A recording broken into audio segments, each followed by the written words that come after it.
सात्विका देवा भजन्ते सात्विका देवा यक्ष राक्षस राजसाः प्रेतान् भूतगणान् गणाश्चान्ये यजन्ते तामसा जनाः यजन्ते सात्विका देवा यक्ष राक्षस राजसाः प्रेतान् भूतगणाश्चान्ये యజంతే తామసా జనాః సాత్వికులు దేవతలు పూజిస్తారు, రాక్షసులు యక్ష రాక్షసులను పూజిస్తారు, రాజసులు. తక్కిన తామసులు భూత ప్రేతాలను పూజిస్తారు. ఆ పూజని బట్టి వాడి గుణాన్ని అనుమానం తెలుసుకున్నాడు. గుణం కనిపించదు కదా, అందుకే అనుమానం అన్నాడు. వాడి పూజని బట్టి, వాడి ప్రవర్తన బట్టి, వాడి యొక్క ద్రవ్యాలు బట్టి, ఎంచుకున్న దేవతను బట్టి అని అర్థం. ముందు దేవత గురించి చెప్తున్నాను. శ్రోత్రియులు దైవీ సంపద గలవాడు. వాళ్ళు అగ్నియాదులు, ఆధారం అలాంటి అగ్నియాదులు వైదిక కర్మల చేత పూజిస్తారు. వైదిక కర్మల చేతే పూజిస్తారు. వాళ్ళు సాత్వికమైన శ్రద్ధతో కూడుకున్న వాళ్ళని యజంతే సాత్వికా దేవా అని చెప్పారు. అయితే శాస్త్రీయ జ్ఞానం లేనివాడు, శాస్త్రీయమైన జ్ఞానం లేనివాడు స్వాభావికమైన శ్రద్ధను ఉపయోగిస్తాడు కదా. స్వాభావికమైన, ఇప్పుడు వేదం చదువుకున్నవాడు కవితల గురించి చెప్తూ ఉంటాడు. ఆ కవితలండి ఏం కవితలు అని కవితలు చెప్తుంటాడు. కవితలే పెద్ద వేదంగా అందరికీ ప్రచారం చేస్తూ ఉంటాడు. అష్టావధానం చేశాం అంటారు కదా, అవి చేసాం ఇవి చేసాం, తర్వాత భువన విజయం చేసాం, ఇవన్నీ అంటారు. ఎందుకు? వేదం రాదు, కవితల్లో పడతారు కదా.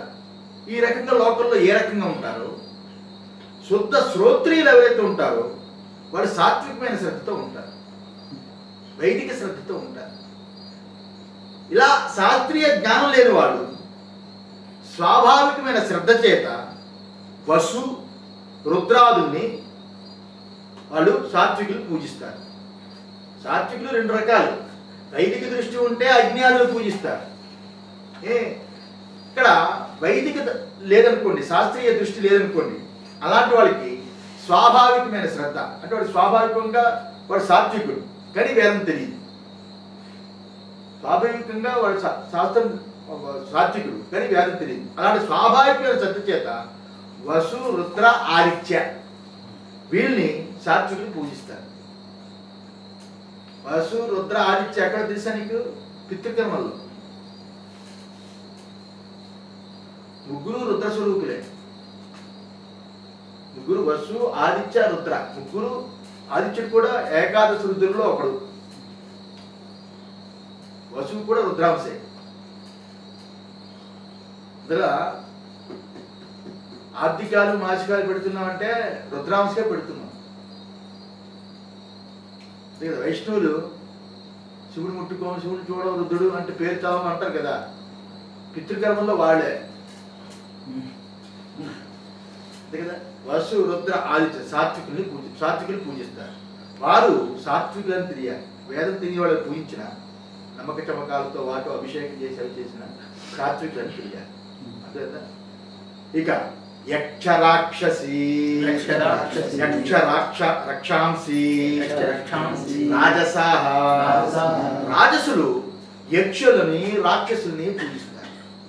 ఇక్కడ యక్షులు అంటే ఎవర్రా? కుబేరాదులు యక్షులు. రాక్షసులు అంటే నిరుతి ఆ ప్రభుతులు ఎవరైతే ఉన్నారో వాడు రాక్షసులైన వాడు పూజిస్తారు. ప్రేతాన్ భూతగణాంచ సప్తమాతృకాదీంచ అన్యే యజంతే తామసా జనాః. తక్కిన తామసులు తమోగణనిష్ఠులు అయిన జనులు ప్రేతాలని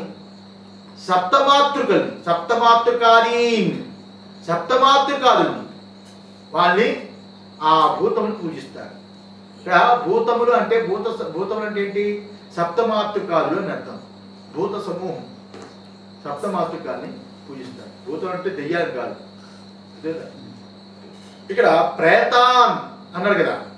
ప్రేతాన్ అంటే స్వధర్మ భ్రష్టులై మరణం చెందిన తరువాత బ్రాహ్మణులు స్వధర్మ భ్రష్టులై చచ్చిపోతారు కదా. యజ్ఞోపవీతాలు విసర్జించి తాగుబోతులై కదా, స్వధర్మాన్ని పూర్తిగా వదిలిపెట్టి నానా అనాచారంగా బ్రతికి చివరికి చచ్చిపోతారు కదా. అలాంటి బ్రాహ్మణులు మరణించిన తర్వాత వాయువీయ దేహాన్ని పొందుతారు, అంటే యాతనా శరీరాన్ని పొందుతారు. వాళ్ళు విప్రాదులు. వాళ్ళు ఉల్క, ముఖ, సకట, పూతనాది నామాలతో గల ప్రేతాలు అవుతారు.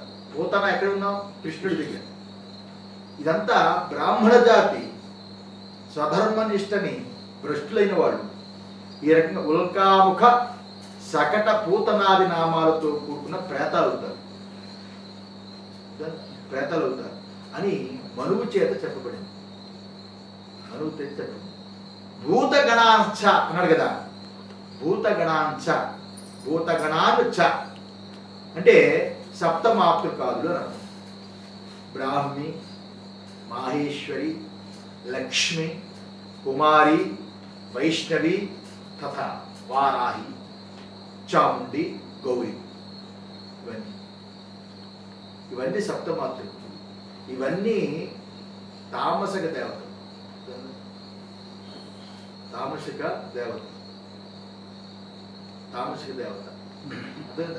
ఇది సప్తమాతృకుల్లో వాళ్ళు. బ్రాహ్మి, మాహేశ్వరి, లక్ష్మి, కౌమారి, వైష్ణవి తథా వారాహి, చాముండి, గౌరీ.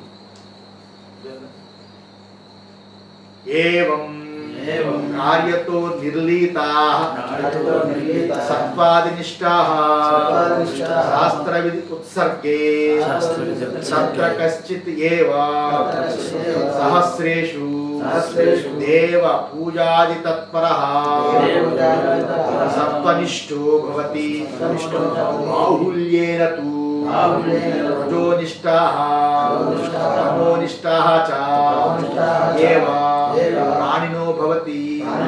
ఈ విధంగా శాస్త్ర విధిని వదిలి ఉండడంలో సత్వగుణాది నిష్టని కార్యం చేత నిర్ణయించినట్లయింది కదా. ఈ రకంగా శాస్త్ర విధిని ఈ రకంగా చెప్పాడు. ఈ రకంగా ఉండడం చేత సత్వగుణము, రజోగుణము, తమోగుణ నిష్ట వాళ్ళు చేసే దేవతారాధన బట్టి ఆ కార్యాన్ని బట్టి నిర్ణయించడం జరిగింది కదా. తత్ర కశ్చిత్ ఏవ సహస్రేషు దేవపూజాది తత్ర. ఇక్కడ సహస్రేషు అంటే ఇక్కడ 1000 మందిలో ఎవడో ఒకడు, కశ్చిత్ ఏవ 1000 మందిలో ఎవడో ఒకడు దేవపూజాదులు యందు తత్పరుడై సత్వనిష్ఠుడై ఉంటాడు. భగవంతుడు చెప్తున్నాడు భాష్యకారు. 1000 మందిలో ఎవడో ఒకడు తత్పరుడై దేవతా పూజ యందు తత్పరుడై ఉంటాడు, సత్వనిష్ఠుడై ఉంటాడు. అయితే చాలా వరకు ప్రాణులు రజోనిష్ఠులు, తమోనిష్ఠులుగానే ఉంటారు. బాహుల్యేతు, బాహుల్యం అంటే చాలా మంది కదా. రజోనిష్ట, తమోనిష్ట చ ఏవ ప్రాణినో భవంతి. జీవులు ఆ రకంగా ఉంటారు. 1000 మందిలో ఎవరో ఒకరు సత్వనిష్ఠులు ఉంటాడు. ఆ వైదిక పూజలు మిగతా అంతా ఇందులోనే ఉంటారు. కరెక్టే కదా. బ్రాహ్మణ్యంలో కూడా ముఖ్యంగా వాళ్ళే చెప్తాడు. బాగుందా? 5వ మంత్రం. అశాస్త్ర విహితం ఘోరం తప్యంతే యే తపోజనాః దంభాహంకార సంయుక్తాః కామరాగ బలాన్వితాః. ఏ జనులు, ఏ ప్రజలు దంభము అహంకారముల చేత కూడుకుని రాగం, కామము, రాగము, బలముతో ఉండిన వాళ్ళే శాస్త్ర విహితము కాని కానిది ఘోరమైన తపానస్తుని ఆచరిస్తారు అని చెప్పాడు. బాగుందా? అంటే భాష్యకారు అశాస్త్ర విహితం అశాస్త్ర విహితం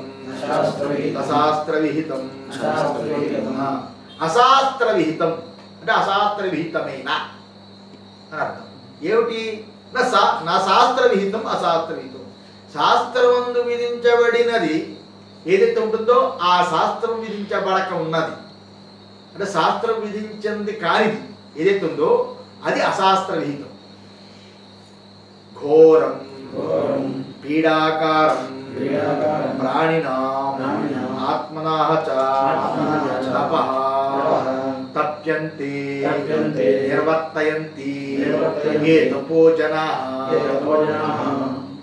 అలాంటి అశాస్త్రీయమైన శాస్త్ర విహితము కాని ప్రాణులు వాటిని ప్రాణులను పీడ కలిగి చేసేటటువంటి ఘోరమైన తపస్సుని పీడ కలిగించే ఘోరమైన తపస్సుని ఏ జనులు ఏ ప్రజలు చేస్తూ ఉంటారో ఆచరిస్తూ ఉంటారో అని చెప్తాడు. ఆచరిస్తుంటారో అని చెప్పి ఇంకా దంభ అహంకార సంయుక్త ఇంకా వాళ్ళు అనుకుంటారు వాళ్ళకి ఆచరిస్తూ దంభము అహంకారము కూడిన వాళ్ళే ఉంటారు. దంభః చ అహంకారః చ దంభాహంకారో తాభ్యాం సంయుక్త దంభ అహంకార సంయుక్త. వాళ్ళు దంభము అహంకారముతో కూడుకున్న వాళ్ళై అశాస్త్రీయమైన ఘోరమైన తపస్సులు జనాలకి పీడ కలిగించేటువంటి చేస్తూ వాళ్ళు ఇంకా దంభము అహంకారంతో కూడుకున్న వాళ్ళై. ఇక్కడ దంభము అహంకారం అంటే దంభము మరియు అహంకారము దంభము అహంకారం అనే రెండింటితో కూడుకున్న వాళ్ళని భాష్యకారులు ఆ రెండింటితో కూడుకున్న వాళ్ళని దంభ అహంకార సంయుక్తులు ఆ రకంగా ఉంటారు. ఇక్కడ దంభము అంటే ఏంటి? మంత్రము తంత్రము వేష భాషాది బాహ్య పరికరాలతో అంతా పటాటో మంత్రము తంత్రము వేషము. ఆ మంత్రానికి తగ్గట్టు గడ్డ ఉండాలి. గడ్డ మళ్ళా ఇలా జాగ్రత్త కట్ చేసుకుంటాడు ఇలాగ. ఎందుకంటే బ్రాహ్మణులు ఉండేది కట్ చేసుకుంటుంటాడు. దాన్ని ఇలా సాపులు దువ్వుకుంటూ ఉంటాడు కదా. శిరోగతాని పాపాని అన్నాడు. శిరోసిని ఆశ్రయించి పాపాలు ఉంటాయి అంటే వెంట్రుకలు. శిరోగతాని పాపాని శిరస్సును ఆశ్రయించి పాపాలు ఉంటాయి కాబట్టి ఏ క్షేత్రానికి వెళ్ళి పుట్టు చుట్టూ ఇచ్చుకోరా అంటారు. పాపాలు తొలగించుకోరా అని. ఆ వెంట్రుకలు తపస్సుకి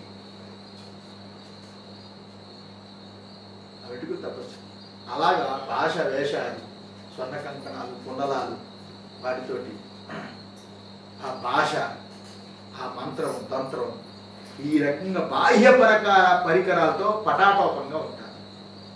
అహంకారం అంటే కులము శీలము విద్య ఆశ్రమాదులచే ఉత్కృష్టుని నేను. ఆశ్రమం అంటే ఇవి కులము శీలము విద్య అనే ఆశ్రమాలు. వాటితో ఆశ్రయించి ఉన్నవాడు. వాటితో నేను మంచి కులంలో పుట్టినవాడిని, మంచి శీలవంతునైన వాడికి పుట్టినవాడిని, నేను విద్యావంతుడిని, నేను ఉత్కృష్టుని, నేను అని అంతఃకరణ యొక్క వృత్తి ఆ రెండిటితో కూడుకున్నవాడు దంభ అహంకార సంయుక్తుడు అని అర్థం కదా. నేను అహంకారం కదా. నెక్స్ట్ కామరాగ బలాన్వితాః కామాః చ రాగః చ కామరాగో తత్కృతం బలం కామరాగ బలం తేన అన్వితాః కామరాగ బలైః వై వా అన్వితాః కామరాగ బలాన్వితాః కామరాగ బలాన్వితులై ఉంటారు. ఇంకా కామః చ రాగః చ కామరాగు. కామము మరియు రాగము రెండు కలిపితే కామరాగాలు. వాటితో కూడిన బలం తత్కృతం బలం, వాటితో చెయ్యబడిన బలం ఆ కామరాగ బలం. తేన అన్వితాః దానితో కూడుకున్న వాడి కామరాగ బలైః వా అన్వితాః. ఎవరైతే కామరాగ బలాన్వితులై ఉంటారో వారు అసురనిష్ఠులు. కామమును అంటే ఐహికము, ఆముష్యము, భోగ్య పదార్థాలు ఎందు కామం. ఐహికం అంటే ఏలోకము, ఆముష్యం అంటే పరలోకం. వాటి ఎందు భోగ్య పదార్థాలు ఎందు కోరిక కదా, భోగ్య పదార్థాలు ఎందు కోరిక. రాగము అంటే వాటి ఎందు భోగేచ్ఛ, వాటి ఎందు భోగేచ్ఛ. బలము అంటే ఆ ఇచ్ఛ యొక్క వేగం. బలం అంటే ఇక్కడ వేగం. మాత్రా బలం, సామసంధాన. అక్కడ బలం అంటే ఏంటి? వేగం, బలం, మాత్రా బలం. ఆ మాత్రలు వాటి ఏవైతే ఉంటాయో వేద మంత్రాలు, వారి యొక్క మాత్రలు, అవి గురువుగారు చెబుతున్నప్పుడు ముందుకెళ్ళిపోకూడదు, వెనక్కుండిపోకూడదు. గురువుగారు చెప్పిన సమకాలంలో గురువుగారు చెప్పినట్టుగా ఆ రకంగానే చెప్పాలి. వేగం ఉండకూడదు అని చెప్పడం మాట. ఇక్కడ బలం అంటే వేగం. ఇహలోక పరలోకాల యందు, ఆ లోకాల యందు భోగించాలని ఆ భోగ్య పదార్థాలకు కోరిక. వాటి యందు భోగేచ్చే రాగం. అవి కావాలి కావాలని ఇచ్చ, ఆ స్పీడు, ఆ వేగం, దాని బలం. వారితో చక్కగా కూడినవారు, వారితో చక్కగా కూడినవారు. 6వ శ్లోకం. కర్మయంత శరీరస్థం భూతగ్రామమచేతసః మాం చైవాంతః శరీరస్థం తాన్ విద్యాసుర నిశ్చయాన్. ఇంకా శరీరమునందున్న పంచభూత సంఘాతం. భూతగ్రామ అచేతస. భూతగ్రామం అంటే శరీరమునున్న పంచభూతముల యొక్క సంఘాతం. ఇంద్రియములే కాకుండా శరీరాంతరంలో ఉన్న నన్ను కూడా అవివేకులై ఎవరైతే కుసింపు చేస్తున్నారో వారు కూడా అసురులని నిశ్చయించుకో.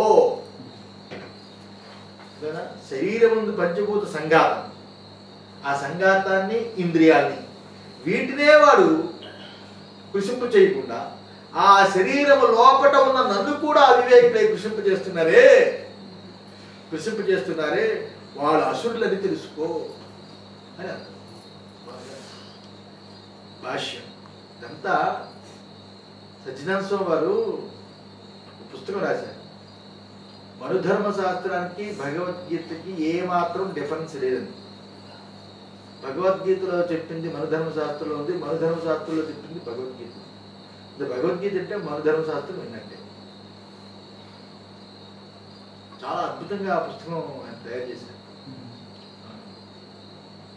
2వ అధ్యాయం ఆ రకంగానే చెప్తాను. మళ్ళా మొదటి చెప్తాం కదా, 2వ అధ్యాయం మనుధర్మ శాస్త్రం తీసి దీన్ని లింకప్ చేసి చెప్తాను అని చెప్పింది.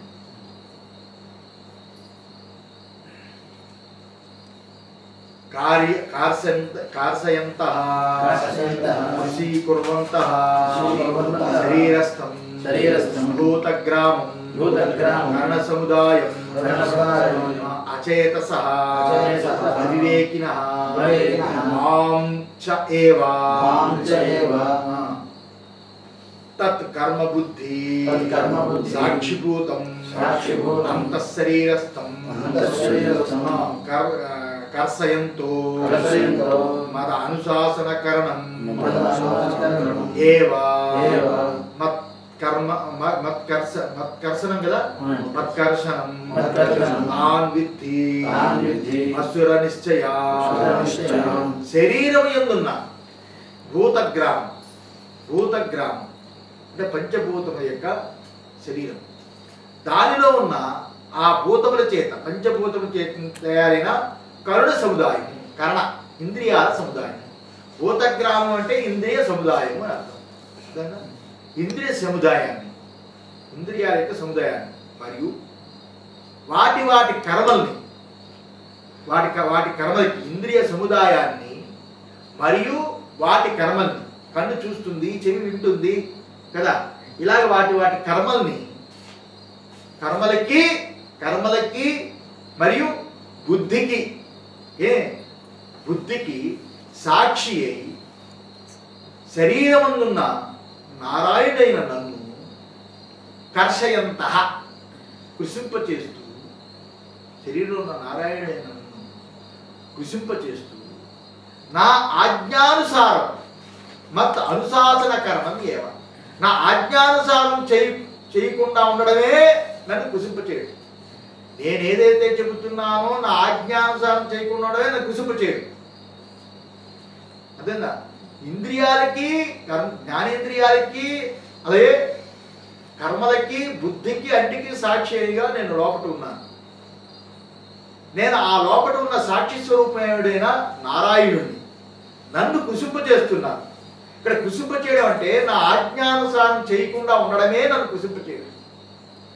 తాన్ విద్ధి అసుర నిశ్చయ, అలా కుసింపచేయుట ఏదైతే ఉందో వాడు అచేతసుడు అంటే అవివేకుడు, అసుర నిశ్చయం కలవాడు అని చెప్తుంది. అసుర నిశ్చయం కలవాడు.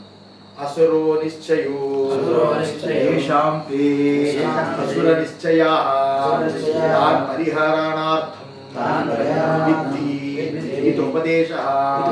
అసురుల నిశ్చయం ఎవరికి గలదో వారు అసుర నిశ్చయం కలవారు. అట్టి వారిని వారి స్వభావాన్ని వదిలిపెట్టడానికి కానీ తెలుసుకోవాలని ఉపదేశం చేయడం కానీ కుదరదు. కానీ భగవంతుడు నీ స్వభావాన్ని వదిలిపెట్టి తెలుసుకోవని ఉపదేశం చెయ్యబడింది. తాన్ పరిహారణార్థం విద్ధి ఉపదేశ, దాన్ని వదిలిపెట్టడానికి పరిహరించడానికి ఆ బుద్ధిని వదిలిపెట్టాలని తెలుసుకోవాలని ఇక్కడ ఉపదేశం చెయ్యబడింది. శాస్త్ర విషయం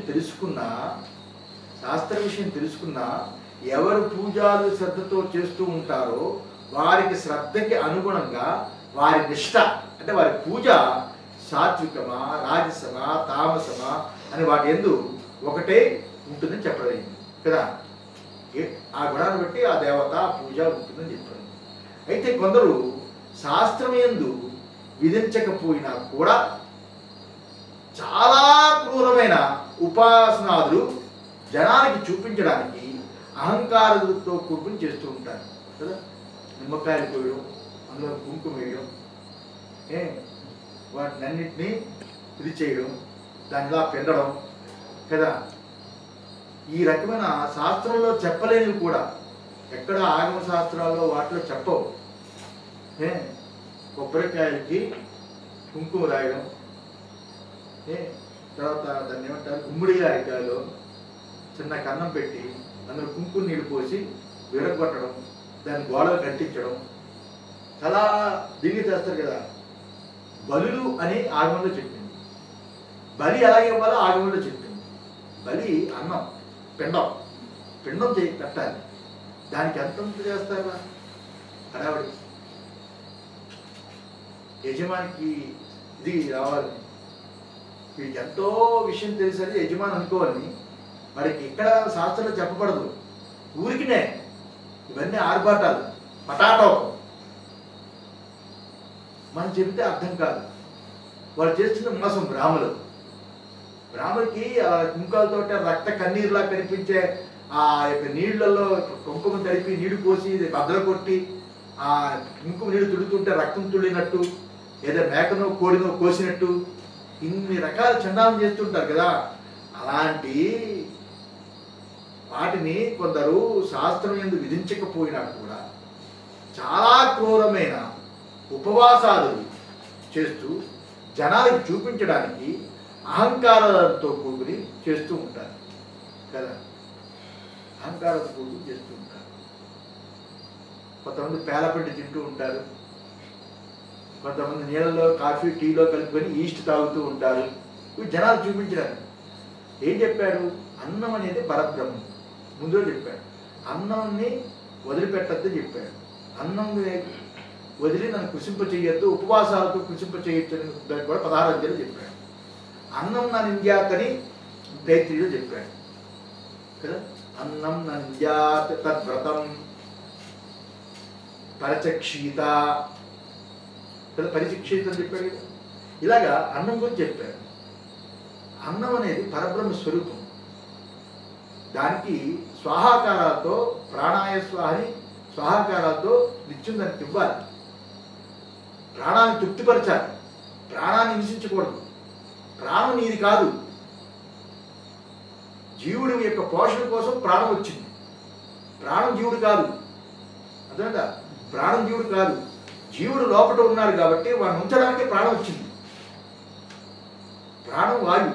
వాయువు విష్ణుతత్వం. అది విష్ణుతత్వం. దానికి ప్రాణాయ స్వాహాన్ని పంచ ఆహుతులు ఇస్తే మనం ఆ ఆహుతులు అన్నాన్ని ఆహుతులు ఇస్తే ఆ ప్రాణం మనం రక్షిస్తుంది కాబట్టి మనం ప్రాణాన్ని పూజించినట్టు. మిగతా అన్నం అంతా కూడా ప్రాణానికి నివేదన పెట్టగా తిన్న అన్నం ప్రసాదం. అది తినకుండా ఉండకూడదు. ఏమండి, పళ్ళు తిన్నా అన్నమే, డ్రింక్ తాగినా అన్నమే, బళ్ళు తిన్నా అన్నమే, బ్రెడ్ తిన్నా అన్నమే కదా, బయట కేకులు తిన్నా అన్నమే. అన్నం అంటే అది కాదు.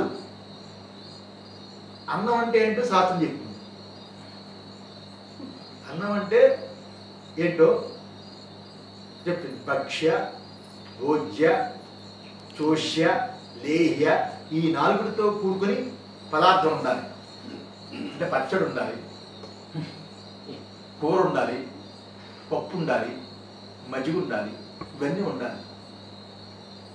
అన్నం ఇలా అన్నాన్ని ఎవడైతే తినకుండా ఉపవాసాలు చేస్తూ ఉంటారో, ఈస్ట్ టీలో కాఫీలో వేసుకొని తాగి నేను అన్నం తినండి, నేను పాల ప్యాకెట్టే తాగుతానండి, నేను పళ్ళే తింటానండి అని ఈ రకమైన ఉపవాసాలతో జనాలకు చూపించడానికి అహంకారాలతో కూడుకుని చేస్తూ ఉంటారు. వారికి మహాత్ములు ఇది సరికాదు నాయన, ఇది కాదు శాస్త్రం చెప్పింది అని చెప్పినా వాళ్ళు వినడానికి ఇష్టపడరు. వాళ్ళు చూసి చప్పట్లు తాళాలు కొట్టే అమాయక జనాలు, మీరు అన్నం తింటారా అండి? మా గురువుగారు అన్నం తినండి, మా గురువుగారు అన్నం తింటారు. వాడు ఎవడో కింద జనంలో కంచం లాగేసి ఉంటాడే తింటుంటే అని అంతా అర్థం అవ్వదు. ఎందుకు తిండు?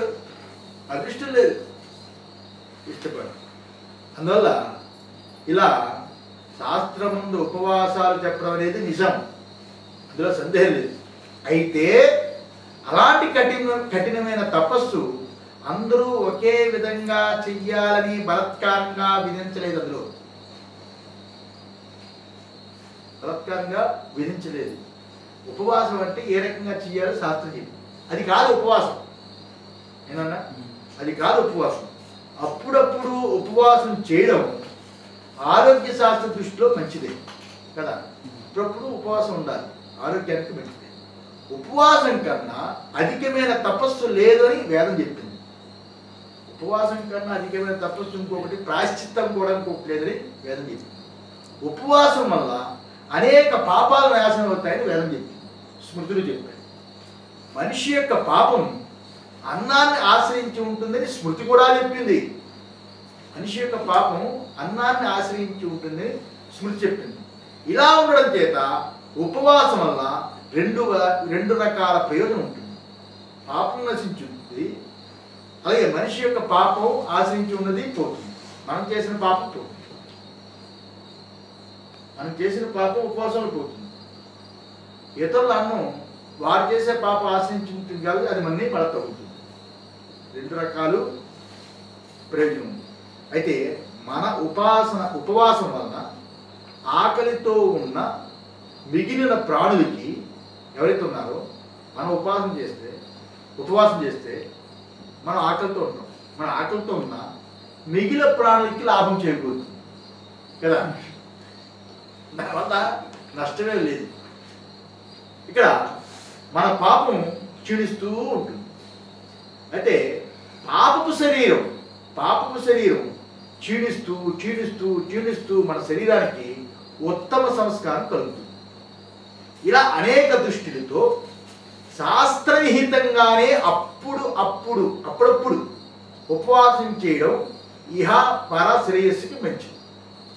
అప్పుడప్పుడు, ఎప్పుడు ఏకాదశి కదా, మహాశివరాత్రి ఇలాంటి పర్వాలు అప్పుడప్పుడు చేయడం మంచిది. తద్దినం రోజు ముందు రోజు రాత్రి తినకుండా మన్నాడు తద్దినం పెట్టే వరకు ఉపవాసం కదా, అప్పుడప్పుడు చేయడం మంచిది, నైమిత్తికం అది. అప్పుడప్పుడు ఒకటి, నిత్యం కాదు.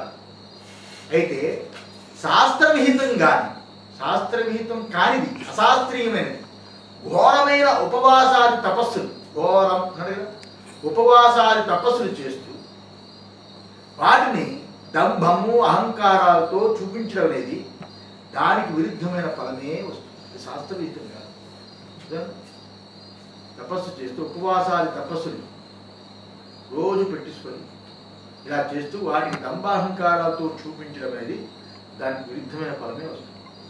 వాడు చేసిన ఉపవాసాలు ఏవైతే ఉన్నాయో అవి ఆశ్చర్యంగాను గొప్పగాను చెప్పుకుంటారు. అలా చెప్పుకోవడం వల్ల వాడి యొక్క ధర్మం నాశనం అయిపోతుంది. ఒక కథ కూడా ఉంది. యయాతి తెలుసు కదా, యయాతి తన ధర్మాన్ని స్వర్గంలో అధికంగా చెప్పుకుంది. స్వర్గంలో యయాతి తన ధర్మం అధికంగా, నేను ఎంత పుణ్యం చేశాను, ఎంత ధర్మకార్యాలు చేశాను ఏంటని స్వర్గంలో చెప్పుకుంది. అప్పుడు ఆ చెప్పుకోవడం వల్ల దానికి ఉన్న కాలకాలం ఇది తగ్గిపోయి అల్పకాలంలోనే స్వర్గచ్యుతి పొందింది అని చెప్తున్నా కదా.